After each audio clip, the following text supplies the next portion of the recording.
आज आपको एक व्यक्तिगत किस्सा सुनाता हूँ। मैं 12वीं क्लास में था।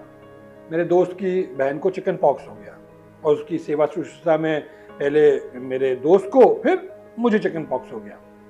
अब चूंकि ये बीमारी अपना वक्त लेकर खुद ही ठीक हो जाती है, तो 21 दिन के बाद असर खत्म हो गया। और जैसे ही मैं ठीक हुआ तो घर वालों की बात मैंने सुनी नहीं और मैं घर से बाहर निकल गया। अब मैं विज्ञान का छात्र था, फिर भी मैं एक गलती कर गया।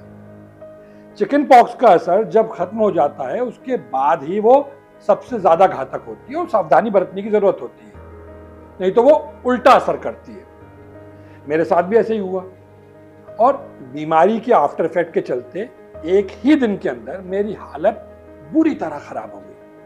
मैं बोल नहीं सकता था, मेरी आंखें नहीं खुल सकती थी, मैं कुछ खा नहीं सकता था क्योंकि मैं जो भी खाता था वो उल्टी हो जाती थी। कुल मिलाकर मैं इस तरह की हालत में था कि मैं ना सुन सकता था ना मैं देख सकता था। ऐसे में मेरे दोस्त के पिताजी मुझे देखने आए। वो एक मंदिर में पुजारी थे। उन्होंने मेरी हालत देखी और घर में मेरी मम्मी को लगभग डांटते हुए उन्होंने कहा, और ले जाओ इसे डॉक्टर के पास, माता बिगड़ गई है। और कुल मिलाकर उनकी बातों का लब्बो-लुआब ये था कि अब पता नहीं क्या होगा। मम्मी का रोना और मेरी उल्टियां दोनों रुकने का नाम ही नहीं ले रही। जब अंकल घर पर आए थे तब डैडी कहीं बाहर गए हुए थे। तो जब वो लौटे तो मम्मी ने उन्हें दोस्त के पापा ने जो बताया था वो बात बताई। डैडी ने अपने भोपाली अंदाज में कहा कि माता नहीं, तबीयत बिगड़ गई है। माता के बाद इतनी फुर्सत नहीं है कि वो हर किसी के लिए बिगड़ती फिरे। और माँ है, सजा दे सकती है, बदला थोड़ी ना लेगी कि पूजा नहीं की अब मैं सबक सिखाती हूँ। इसको जो बोलना है बोलता रहे। डॉक्टर के पास चलते हैं, वो ही इलाज करेगा। जब डॉक्टर के पास गए तो डॉक्टर ने बताया कि मुझे मेनिंजाइटिस हो गया है। मेनिंजाइटिस यानी ब्रेन में स्वेलिंग। और फिर करीब 1.5 महीने तक मेरा इलाज चला और ठीक होने के बाद करीब करीब 1 से 1.5 साल मुझे रिकवर होने में लगे। अब ये बात मैं क्यों कर रहा हूं, ये मैं आपको इस ओपनर के बाद बताता हूं।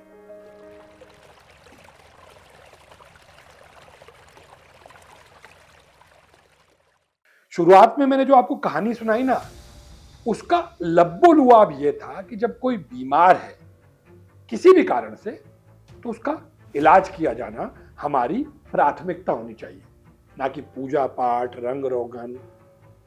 लेकिन नदियों की सेहत और सफाई के मामले में हम देखते हैं कि या तो घाट साफ होते हैं या नदी से जुड़ी आरती शुरू हो जाती है।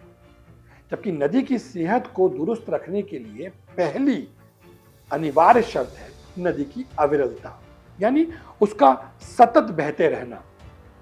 अगर नदी में बहाव बेहतर है तो उसमें इतनी क्षमता होती है, वो खुद ही अपने आप को बेहतर बना सकती है। लेकिन होता क्या है? होता यह है कि सरकारें घाट साफ करने लग जाती हैं, फिर समय सीमा बताती है कि फलानी तारीख तक ठिकानी नदी में तला दिखने लग जाएगा। और कभी कभी तो सरकारें या प्रशासन ऐसा फैसला लेती है कि समझ में ही नहीं आता है कि क्या सोच रहे थे भाई। अब जैसे मध्य प्रदेश सरकार जो काम करने जा रही है वो ऐसा ही कुछ है। इंदौर की कान्ह नदी जो पूरी तरह से प्रदूषित हो गई है, उसे साफ करने के बजाय उसका गंदा पानी कहीं शिप्रा में मिलकर उसे दूषित न करे, इसलिए नदी को ही मोड़ा जा रहा है। वो भी इसलिए नहीं क्योंकि सरकार को शिप्रा की चिंता है। सरकार को चिंता दरअसल इस बात की है कि 2028 में सिंहस्थ होने वाला है, फिर उसका सफल आयोजन 2029 में होने वाले लोकसभा चुनाव की नींव रखेगा। तो नदी की नहीं, परवाह दूसरी है और उसके लिए सरकार कमरे की सफाई करके कूड़ा कारपेट के नीचे सरका रही है। मामला समझने से पहले नदी को जान लेते हैं, कान्ह नदी को जान लेते हैं। तो इंदौर में एक नदी है जिसका नाम कान्ह है। इसका प्राचीन नाम क्षाता या ख्याता भी था। भारत की कुछ प्रमुख नदियों को शादी के दौरान साक्षी के तौर पर याद किया जाता है। उसमें क्षाता यानी कान्ह नदी का नाम भी आता है।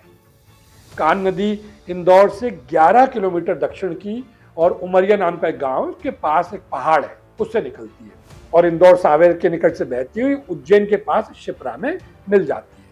इंदौर शहर को जीवन देने वाली कान्ह नदी पानी की कमी से अब एक नाले में बदल चुकी है। यहाँ ध्यान देने वाली बात है कि पानी की कमी, और वही क्यों? क्योंकि नदी की अविरलता बाधित हुई। कभी ये नदी प्राकृतिक ही नहीं, शहर की सांस्कृतिक विरासत भी हुआ करती थी। इसके घाट कई ऐतिहासिक, सामाजिक और धार्मिक घटनाओं के साक्षी रहे। इसका पानी लोगों के साथ खेतों की भी प्यास बुझाया करता था। भूजल स्तर को बनाए रखने में भी ये अहम भूमिका थी इसकी। लेकिन अब नदी अस्तित्व को खो चुकी है और पूरी तरह से प्रदूषित हो चुकी है। और ये नदी 74 किलोमीटर लंबा सफर तय करके उज्जैन के पास त्रिवेणी संगम में शिप्रा नदी में मिल जाती है। अब जिस तरह से एक मछली सारे तालाब को गंदा करती है, उसी तरह एक प्रदूषित नदी सारी नदियों को खराब करेगी।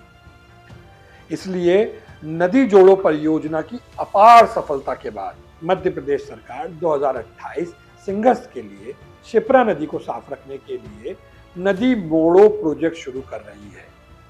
इसमें इंदौर से आ रही दूषित कान्ह नदी को शिप्रा में मिलने से रोकने के लिए 919 करोड़ की क्लोज डक्ट योजना लागू की जा रही है। इस योजना के तहत कान्ह को 30 किलोमीटर क्षेत्र में डाइवर्ट करने के लिए जमीन में 100 फीट नीचे 12 किलोमीटर लंबी एक टनल बनाई जाएगी और बाकी का जो 18 किलोमीटर है वो कट एंड कवर टेक्निक से सीमेंट कंक्रीट का नहर तैयार होगी, जो कुछ जगह पर करीब 26 मीटर गहरी होगी। ये टनल 4.5 मीटर डी आकार के शेप की होगी, जिसमें सफाई मशीनें आसानी से उतर सकेंगी। अब जो कान्ह नदी का दूषित जल है वो उज्जैन की गंभीर नदी जो है उसके डैम की तलहटी में छोड़ा जाएगा, जिससे शिप्रा स्थायी रूप से स्वच्छ रहेगी। ये परियोजना इंदौर के जमालपुर गांव से शुरू होकर 12 से अधिक गांवों से गुजरेगी। अब आपको ये भी बता दें कि जहां शिप्रा और कान्ह का संगम होता है उससे 20 से 25 किलोमीटर की दूरी पर ही गंभीर नदी है और गंभीर नदी त्रिवेणी में थोड़ा आगे महिदपुर में शिप्रा से मिल जाती है। इस तरह शिप्रा को साफ रखने के लिए कान्ह नदी के दूषित पानी को जमालपुर इंदौर रोड के पास मोड़कर एक भूमिगत पाइपलाइन के जरिए गंभीर नदी में छोड़ा जाएगा। है ना कमाल का आइडिया? नदी को साफ करने के बजाय नदी को साफ ही कर दिया। इंदौर की कान्ह नदी प्रदूषण की वजह से जमीन के नीचे से बहेगी, वहीं दूसरी तरफ पुणे की जीवनदायिनी मुलेमुथा में इतना कचरा ठूंस दिया गया है कि अब वो बह ही नहीं पा रही है।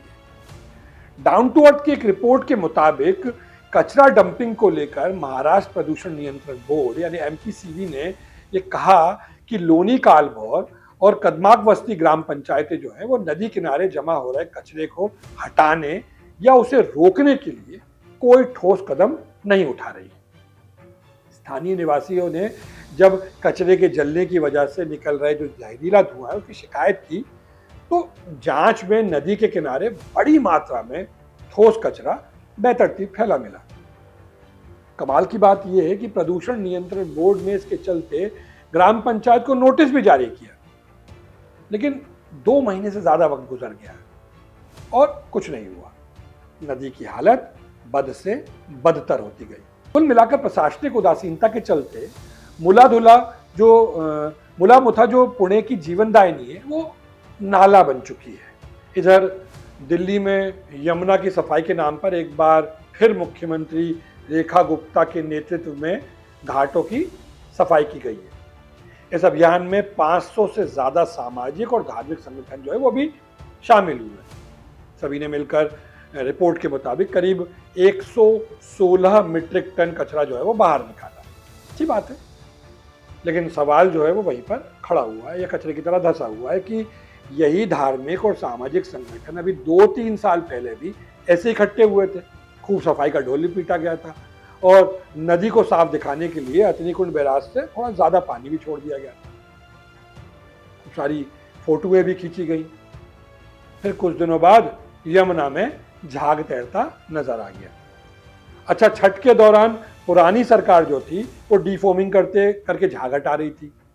नई सरकार ने एक कदम आगे बढ़ाया और छठ के मौके पर यमुना के घाट पर गंगा को ही उतार दिया और घाट पर नया घाट बना दिया। तो जब भी नदियों की सफाई की बात होती है तो नेतागण हाथ में झाड़ू लेकर घाट साफ करने निकल पड़ते हैं। नदी की सफाई के नाम पर एक बड़े से फंड की घोषणा की जाती है, रिवर फ्रंट बनाने की बात होती है। गोया बीमारी का इलाज नहीं करना है, बीमार को ब्यूटी पार्लर लेकर चलना है। सुंदर दिखना चाहिए, घाट साफ होने चाहिए, जगमग होना चाहिए, दिखना चाहिए कुछ हुआ। नदी अविरल हो ना हो, निर्मल हो ना हो, लेकिन ब्यूटीफुल होना चाहिए।